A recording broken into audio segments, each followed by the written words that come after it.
Hi guys, I hope you've been doing well and I hope you had a nice week. For today's video, I want to try something different. Wow, I just noticed my hair is a mess. Whatever. So on one of my intro videos, I mentioned I might want to do a tier list at some point. And so here's the first one I'm doing. And for this one, I decided I wanted to do it about the last Grammy Awards, the most recent ones. And in this case, I'm doing Record of the Year and Song of the Year nominations. And like I said, this is the first tier list I do here on YouTube, so you can consider this a test almost. I'm open to suggestions on what I can do the next one about, but for now, I'm doing this. So let's begin. The songs will be in alphabetical order according to the song title. Oh, and also before we begin, remember these are based on my own personal opinion. Just in case. Yippee! Okay, so this one is already a favorite. It's definitely one of my favorite songs on Brat. And while the entire album is amazing, I would say 360 and Sympathy is a Knife are my two favorite ones. You cannot help dancing or at least moving around when you hear that beat. And then Charlie's vocals flow through it so smoothly. And lyrically, the song also helps you get in the groove. It convinces you to go like, screw it, let's have fun. It's a short, lyrically simple song just to get you in the mood for dancing and partying. And it really does its job perfectly with its bassy hyperpop production and Charlie's electronic-y vocals. And to me, this one goes on the A tier. I was thinking of an S tier, but I think it's an A tier, but just right below the S tier. And after 360, this one also is about partying, but it feels a bit more reflective. Like, sure, the song is also about partying, but the sentiment felt through the song, the emotions, they're more self-aware, you could say. He starts the song questioning why he has to work so hard just to get by, which I know is a feeling most of us can relate to. But then he says, I can't really worry about my problems, at least not like this, because it's not like I'm gonna take them when I die.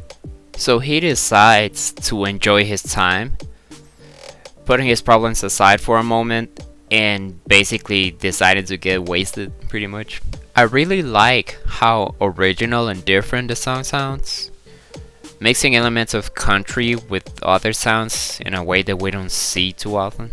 But I do, however, have a few things I don't love about the song. The first thing I felt about this was that for a song that's trying to tell a story, it feels pretty repetitive and never really gets anywhere. And I do like the cello sections, but if I'm being honest, I was never too big into country music. And I won't get into all the reasons here, because that's not what the video is about. But the song doesn't really stray as much from some country stereotypes I don't like the genre for. But with that being said, I do like the sentiment and the original sound, of course. So with this one, I'm feeling a C tier. I feel like I've been hearing this one every day for a few months now. My sister loves it and she plays it all the time. And I mean, what can I say? I like it too. This song is really sweet and in a very clingy kind of way. I should know, I can be very clingy at times. Billy sings to this person and tries to tell them how much they really mean to her, and how she basically wishes they could stay together for as long as possible. At some point she says she would go if this person goes, basically saying this person gives Billy's life meaning. The song is really sweet and mellow, and I'm kinda glad it came out recently, because I know I would have dedicated the song to some people I shouldn't have. The production really gives off some indie pop kind of sound, which, as I had said before, it's the type of sound I really love. And Billy's soft and subtle voice complements this sound perfectly, as is expected of her so far in her career. I'm feeling an A tier for this one. This song is just beautiful. As we might all know by now, the song is a love ballad with affection and closeness at the end of their lives being the main theme, making a moment more meaningful. Like, if I die, I'm going to die with a smile by staying here right next to you. It's a lovely song and a lovely concept. And the fact that it's the final song on Lady Gaga's Mayhem makes it even more meaningful in my mind. Like, to me, this being the final song on an album where many tracks are about party and having fun, it just feels perfect. Bruno Mars and Lady Gaga's vocals are amazing through the song, as they usually are, and the instrumentation is also pretty nice. And even though it's just a love ballad without any complex song structure or layers of sound, the emotions and the themes about the song are being conveyed in the best way they could be. Obviously, a song doesn't need to be complex for it to be great, and Lady Gaga and Bruno Mars prove it here. It's not a song I come back to very often, maybe due to it being a ballad, but I do like it quite a bit. So I'm feeling a B tier for this one. Alright, so this one. Like, okay, I'll get this out of the way. The song is good. Sabrina's vocals and the instruments blend together well to make the carefree summer vibe we hear in the song. It actually felt to me as if the Beach Boys had made some kind of amazing comeback, but this time it's a girl, and it's Sabrina. Like, yes, I really thought that, and especially after watching the video, it really gives Beach Boys. Try to tell me I'm wrong. And then there's the lyrics. And to continue on the things I thought after watching the video and hearing the lyrics, I went like, wow, this song feels like Misery Business by Paramore on steroids. Like, hey boy, I like you, and I know you like me too, cause nobody can resist me. Your ex ain't nothing next to me.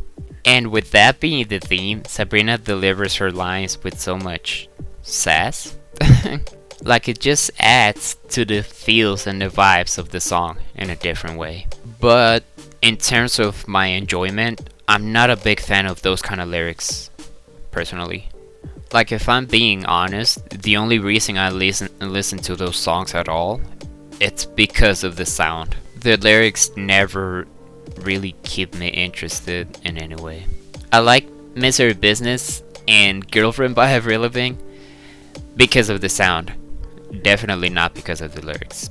And the sound of Espresso is really good, but because of the lyrics, I'm thinking a C tier for this one. I have to be honest about this one. When I saw the song being nominated, I thought it might have been because of the name of the artist featured on the song. Like, I do think the Grammy Awards are more about the hype than the quality of the song, but that's not the point. Fortnite isn't a bad song at all. It's just kind of okay to me. Like, nothing really stands out to me.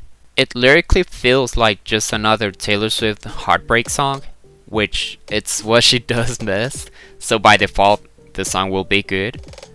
But I don't feel like it's special. I do feel that the song kind of blew up more because of Post Malone's name as a feature instead of the actual content of the song. Taylor's performance was great, she never really misses. And Post Malone was great too on the song. The production is good, it's that soft pop sound I always enjoy. But I honestly don't go back to this song much at all. If I do, I'm sure it's because of the same reason I go back to Bad Blood, because it's two artists I love listening to, and both their performances were great. But neither of them feel that special to me beyond that. Again, they're both great songs, but I feel like Fortnite isn't as good as other songs from that same album, like Who's Afraid of Little Old Me or So High School. So with all that being said, this song goes on the C tier for me. I heard about this one so much on this last year, and after finally hearing it, I honestly love it. Chaperone's voice is amazing, and her vocal range shows on this song. Like every single vocalization throughout the song is performed so near perfectly.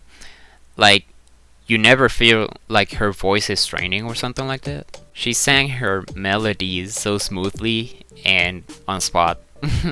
And the instruments make for a great complement to the voice. Like the emphasis throughout the song is placed on her voice, despite the instruments being layered and complex.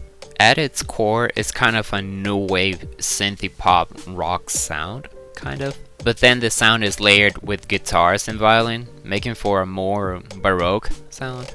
And lyrically, I love the theme it's going for. The way the theme of compulsory heterosexuality is explored in the song is so real. Having both witnessed and been through experiences of this myself. And her ending the song with an I told you so, it's so perfect. She's basically telling us, I knew my feelings and I know I made the right choice, but I know you didn't, and I know you're in pain and I'm sorry for that. I really love every aspect of the song and the relatability, of course. So I'm going with an S tier for this one. Not saying it's a perfect song, but it's just a song I do like a lot.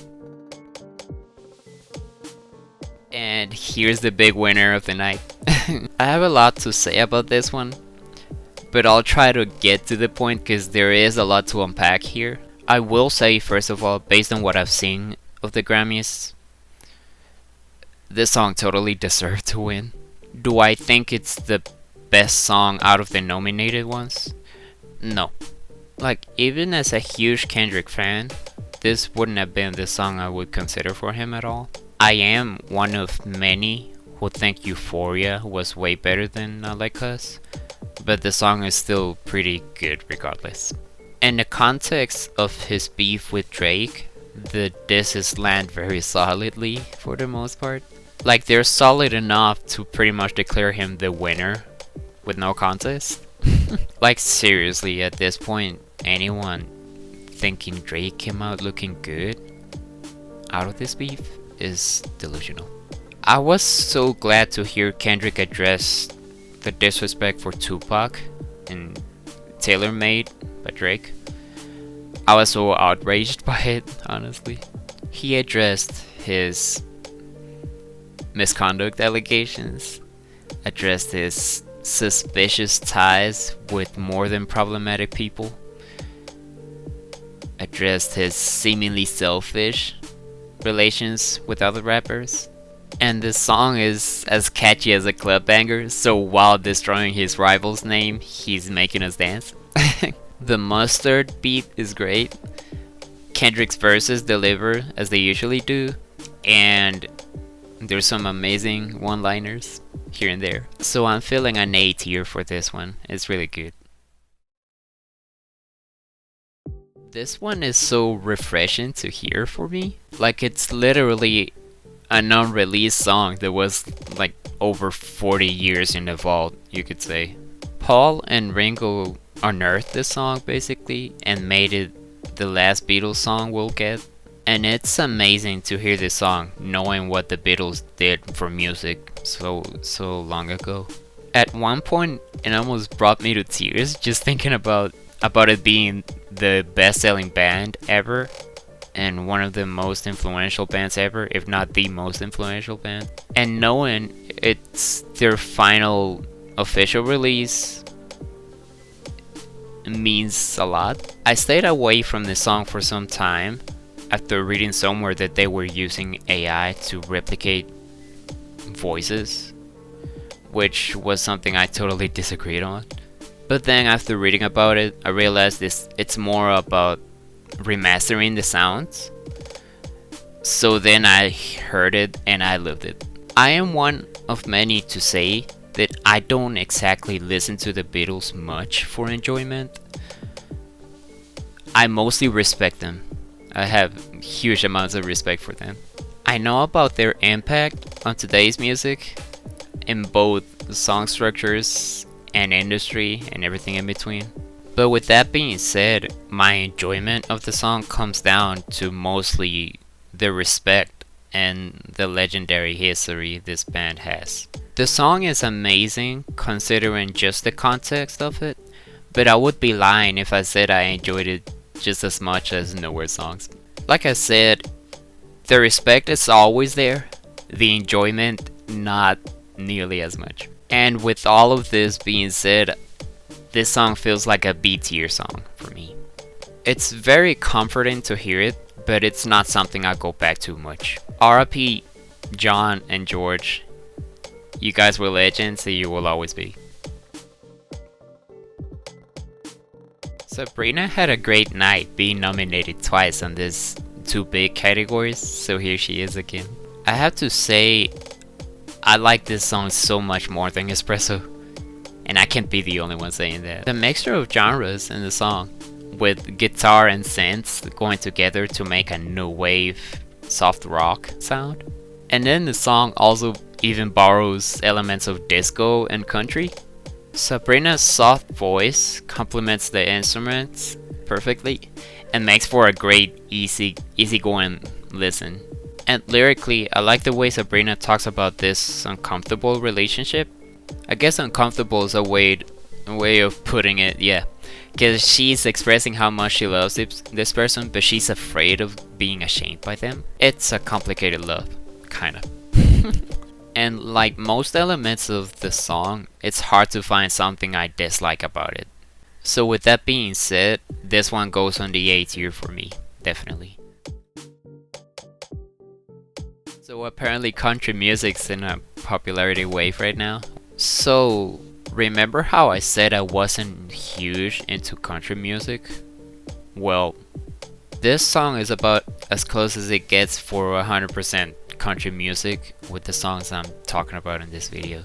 And no, I won't blindly hate on the song. The song is great for what it is. Like, props to Beyonce for nailing the country sound the way she wanted to, and her amazing voice just makes it better. Instrumentally, the guitar riff is actually pretty smooth and nice, and the cello is always a nice element to country songs, as it is here. And lyrically, there's not really anything. It's pretty much your typical country party song with the claps and the stomps, red solo cups and all.